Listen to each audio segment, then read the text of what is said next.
Halo, berjumpa lagi di kelas ekonomi lingkungan. Di minggu ke-6 ini kita akan membahas beberapa cara penilaian ekonomi ya di dalam menilai dari barang lingkungan. Jadi seperti biasa, saya flashback kembali ke yang kemarin adalah sebenarnya dari SDAL ya, dari sumber daya alam dan lingkungan, itu mereka tidak punya nilai ekonomi karena mengalami beberapa kegagalan pasar seperti yang sudah pernah kita bahas sebelumnya. Kenapa dia bisa mengalami yang namanya kegagalan pasar sehingga tidak punya nilai ekonomi gitu ya, tidak bisa dimonetisasi gitu.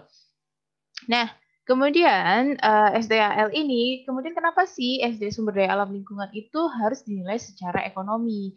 Agar dia, kalau dia memperhitungkan masalah ekonomi, menghitung mempermasalahkan eksternalitas lingkungan, itu kalau nilai-nilai ekonomi itu dihitung, maka ini diharapkan bisa mencegah overeksploitasi ya, atau eksploitasi yang berlebih. Jadi sehingga kalau kita menggunakan sumber daya alam dan kemudian kita punya membangun sesuatu itu tetap memperhatikan bagaimana kondisi lingkungan atau kerusakan lingkungan sehingga kita tidak melakukan over eksploitasi gitu ya.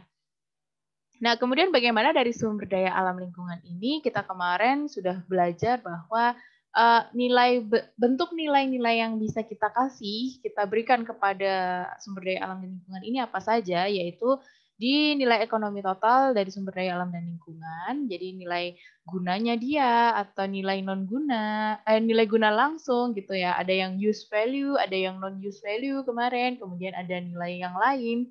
Nah, kemudian selain dari nilai ekonomi total SDHL yang kemarin sudah kita pelajari, TEV itu ya, yang merupakan gabungan dari beberapa banyak nilai. Nah, kemudian ada juga nilai ekonomi total yang dilihat dari kerusakan atau pencemaran.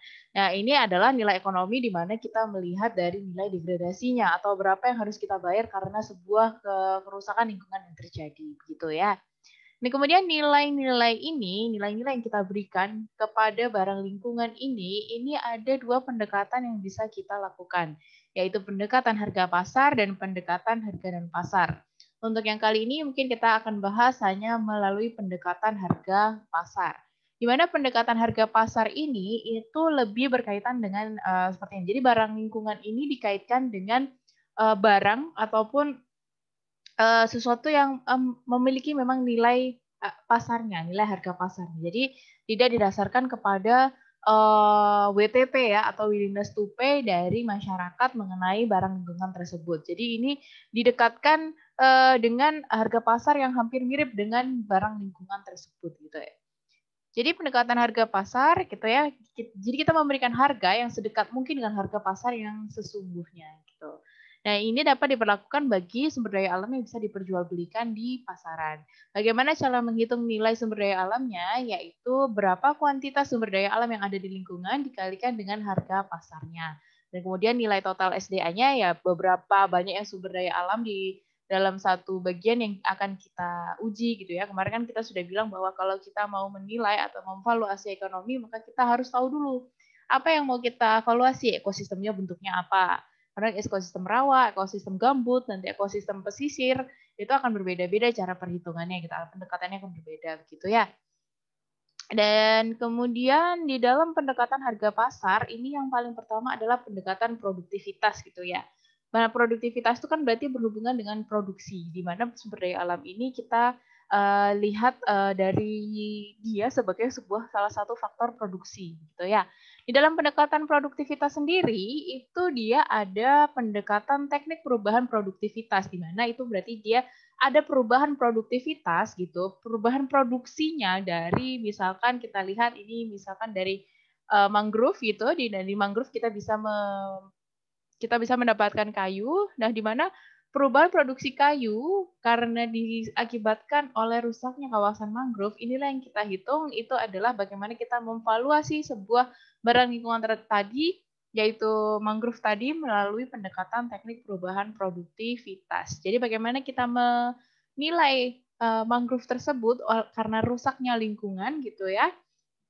Jadi kita lihat bahwa di sini ada di daerah Sika, Nusa Tenggara Timur pada tahun 2000, itu luas total hutan mangrove-nya 219,65 hektar.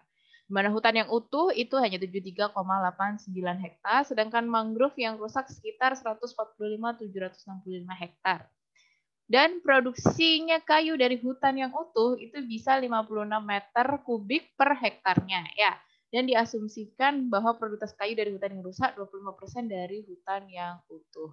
Jadi di sini jadi produksinya yang dari hutan yang rusak itu hanya 25% dari hutan yang utuh. Maka kita di sini memperkirakan dulu hasil kayu dari hutan yang utuh, yaitu hutan yang utuh 73,89 hektar, di mana per hektarnya menghasilkan 56 meter kubik ya. Dan kita kelihatan berapa meter kubik gitu hasil kayunya. Dan kemudian dari hutan rusak juga ada 25% ya, hanya menghasilkan 25% dari 56 tadi ya. Kemudian kita jumlahkan, maka jumlah kayu mangrove yang dihasilkan itu sekian meter kubik gitu ya. Dan kemudian dikaitkan juga dengan sewa. Unit price-nya kayu mangrove itu 81.600 per meter kubik gitu. Maka nilai total kayu mangrove ini diperkirakan sebesar ini tinggal dikalikan dengan harga rente sewa atau unit price ataupun harga satuannya gitu ya. Jadi kita punya ini harganya adalah 504 juta gitu ya. 504,16 juta gitu ya. Jadi itulah harga yang pendekatan harga pasar. Jadi nilai value-nya itu adalah segini 504 juta kalau ini menggunakan pendekatan teknik perubahan produktivitas ya. Oke, dan kemudian yang kedua dari pendekatan produktivitas itu adalah ada pendekatan teknik biaya pengganti ataupun replacement cost. Di mana dalam replacement cost ini dia mengidentifikasi biaya pengeluaran untuk perbaikan lingkungan. Jadi kita mau memperbaiki lingkungan, nah kita mau biaya pengeluarannya berapa, itu yang diidentifikasi sehingga lingkungan itu akan mencapai atau mendekati keadaan semulanya. Jadi kita cari substitusi ini ya untuk mengganti lingkungan yang rusak. Kalau yang tadi itu kan hanya menghitung berapa sih produksi kayu yang berkurang, jadi jadinya 25% dari yang rusak gitu kan ya. Nah, kalau yang di sini kita menghitung yang lain. Jadi ini kalau sebagai gambarannya itu kita menghitung fungsi mangrove di Kabupaten Sika tadi ya, itu sebagai tempat pengasuhan yang didekati dengan biaya pembuatan kolam untuk budidaya ikan di tambak. Jadi kita substitusinya atau penggantinya dia adalah dengan biaya membuat kolam untuk budidaya ikan di tambak gitu ya. Jadi ini dihitung berapa sih kira-kira ini nursery ground-nya ataupun kolam budidaya ikan tadi ada berapa, tinggal dihitung saja dengan biaya investasi juga. Kemudian jadi kita tahu bahwa dengan hutan mangrove yang masih utuh tadi yang 73.000 hektar ya, maka nilai hutan mangrove sebagai nursery ground adalah 591,08 juta gitu ya. Nah, itu kalau nilainya dihitung menggunakan pendekatan teknik biaya pengganti. Jadi kalau yang di teknik sebelumnya, yaitu teknik perubahan produktivitas, itu dilihat dari produksinya, produksi yang bisa dihasilkan oleh kawasan mangrove tersebut, berarti itu nilainya, gitu ya. Sedangkan kalau di sini, itu kita mengganti hutan mangrove itu kalau misalkan kita diganti dengan nursery ground, gitu ya. Berarti kalau dia jadi nursery ground, itu berarti kita nilainya jadi 591,08 juta. Itu nilai untuk kawasan mangrove tersebut. Jadi ini kita mau menghitung nilai lingkungan, nilai ekonomi dari barang lingkungan, yaitu kawasan mangrove gitu ya. Dan kemudian pendekatan produktivitas yang lain adalah juga pendekatan teknik biaya pencegahan atau prevention cost expenditure, di mana nilai lingkungan itu dihitung berdasarkan hal-hal yang disiapkan masyarakat untuk melakukan upaya pencegahan kerusakan lingkungan. Jadi ini kita menghitung nilainya itu dari bagaimana masyarakat menyiapkan teknik biaya pencegahannya. Misalkan nih, kalau penebangan hutan itu kan akan menyebabkan kita kehilangan air ya, karena air hujan itu yang mengalir langsung ke sungai nggak ditahan oleh pohon-pohon tersebut, gitu ya. Nah, usaha yang dapat dilakukan adalah merevegetasi hutan atau menanam kembali hutan, gitu ya. Dan kemudian dari biaya pencegahan dengan cara revegetasi, ini kita bisa melakukan survei di lapangan, dibutuhkan berapa banyak pohon, dan biaya pohonnya itu berapa, kemudian kita punya harga revegetasi hutan per hektarnya itu 5,75 juta per hektar. Sedangkan kita melihat hutan, berapa banyak hutan sih, ini kasusnya ada di Kabupaten Kutai Kartanegara, bahwa hutan yang ditebang itu seluas 165.555 hektar ya. Ini berarti memerlukan biaya pencegahan atau revegetasinya itu berapa? Berarti harganya segini. Jadi inilah nilai lingkungan ya, nilai lingkungan dari hutan Kabupaten Kutai Kartanegara gitu. Nilai ekonomi, mohon maaf, nilai ekonomi dari barang lingkungan yaitu hutan yang ada di Kabupaten Kutai Kartanegara, yaitu 951.192.000 gitu ya. Maaf, 192,8 juta rupiah gitu ya. Itu harganya, harga ekonomi dari barang lingkungan yaitu hutan di Kabupaten Kutai Kartanegara gitu ya. Kemudian pendekatan harga pasar yaitu juga bisa dilakukan dengan namanya tadi, yang pertama adalah pendekatan produktivitas, yang kedua ini adalah kita melalui pendekatan modal manusia.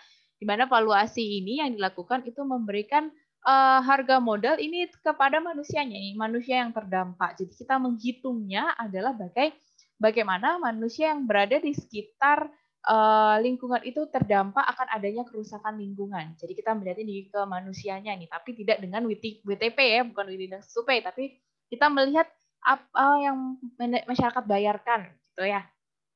Jadi ini untuk memperhitungkan efek kesehatan atau bahkan kematian yang dapat dikuantifikasi harganya itu di pasar gitu ya. Nah, ini ada 3, yaitu pendekatan pendapatan yang hilang, biaya pengobatan, dengan keefektifan biaya penanggulangan. Di mana yang pertama pendapatan yang hilang atau loss of earning itu jelas kalian pasti bisa membayangkan bahwa kita ini menghitungnya adalah berapa banyak sih, misalkan nih nelayan nih, kita ruginya pendapatannya mereka tuh berapa. Misalkan yang ini adalah nelayan di Sungai Mahakam yang kemudian karena tercemar, akhirnya menurunkan produksi biomasa ikan. Pada tahun 2001 mereka mendapatkan 5.133.000, tapi di tahun 2006 pendapatan rata-rata nelayan turun menjadi 1.004.000. Nah, dari hasil inilah loss of earning sebanyak sekitar 4 juta tadi ya, sekitar 4 juta per bulan itu tadi, itulah yang bisa kita lihat sebagai sebuah harga ekonomi dari kerusakan ataupun pencemaran Sungai Mahakam. Itu harga ekonominya sebesar 4.129.000 tadi per bulan, gitu ya. Nah, kemudian yang berikutnya adalah pendekatan biaya pengobatan atau medical cost. Nah, ini berarti adalah misalkan nih kita terkena dampak dari kebakaran hutan. Misalkan kebakaran hutan karena asapnya kemudian berdampak kepada kita punya ISPA atau infeksi saluran pernafasan atas. Nah, kemudian seperti ini ya, jadi ada yang kena asma, mungkin kena bronkitis, ISPA, kemudian harus ada yang rawat jalan ataupun rawat inap. Nah, ini dilihat berapa sih biaya pengobatannya, jumlah kasusnya berapa, kemudian biayanya berapa per kasus, dan kemudian biaya totalnya berapa. Ini ada 65 juta, ada 11 juta, ada 662, ada 334, hingga seharinya 4 miliar ini ya. Jadi ada 4 miliar ini harganya sebuah kebakaran hutan gitu. Harga ekonomi dari barang lingkungan yaitu ini dari nilai total kerusakan ya, dari yaitu kebakaran hutan. Gitu ya. Kemudian pendekatan keefektifan, mohon maaf ada salah tulis, itu biaya penanggulangan atau cost of effectiveness analysis of prevention. Jadi nih kita belum tahu ada kerusakan apa, tapi kita menetapkan target tingkat perubahan kualitas ya. Misalkan kita menerapkan nih yang di sini kira-kira mungkin 85%. Pemulihan pencemarannya 85% gitu ya. Nah, kemudian berarti kita melihat nih dan kita langsung mengalokasikan dananya yang tersedia secara efektif. Jadi, kita langsung melihat kira-kira berapa sih yang kemudian yang ke depannya itu kira-kira akan ada berapa banyak pengeluaran atau berapa banyak yang harus kita keluarkan untuk melakukan sebuah penanggulangan. Berapa persen sih harusnya penanggulangan itu terjadi. Jadi itu di pendekatan keefektifan biaya penanggulangan. Dan kemudian pendekatan harga pasar yang lainnya yaitu menggunakan pendekatan biaya kesempatan atau opportunity cost. Di mana di sini itu pendekatan ini digunakan untuk menghitung biaya yang harus dikeluarkan guna melestarikan suatu manfaat ya. Dan bukan untuk memberikan nilai terhadap manfaat itu sendiri. Jadi kita tidak manfaatnya misalkan produksi kayu gitu, kita tidak memberikan nilai pada itu, tapi kita memberikan nilai kepada bagaimana kita melestarikan manfaat tersebut. Jadi ini dilihat dari NPV itu net present value ya. Kalau net present value itu jadi harga yang value yang bisa didapat pada tahun sekarang. Nah, ini diproyeksikan selama 35 tahun ke depan gitu ya. Karena di sini ada rotasi tebang 35 tahun dengan tingkat bunga komersial 10% untuk kegiatan lain. Nah, jadi di pendekatan biaya kesempatan itu dilakukan dengan melihat kesempatan-kesempatan yang ada tidak hanya terhadap manfaat yang sekarang gitu. Jadi untuk manfaat keberikutan atau keberlanjutan manfaatnya itu seperti apa gitu ya. Oke, untuk mendekatkan harga dan pasar, mungkin kita akan bahas ini di YouTube yang selanjutnya. Oke, terima kasih sudah mendengarkan. Wassalamualaikum warahmatullahi wabarakatuh.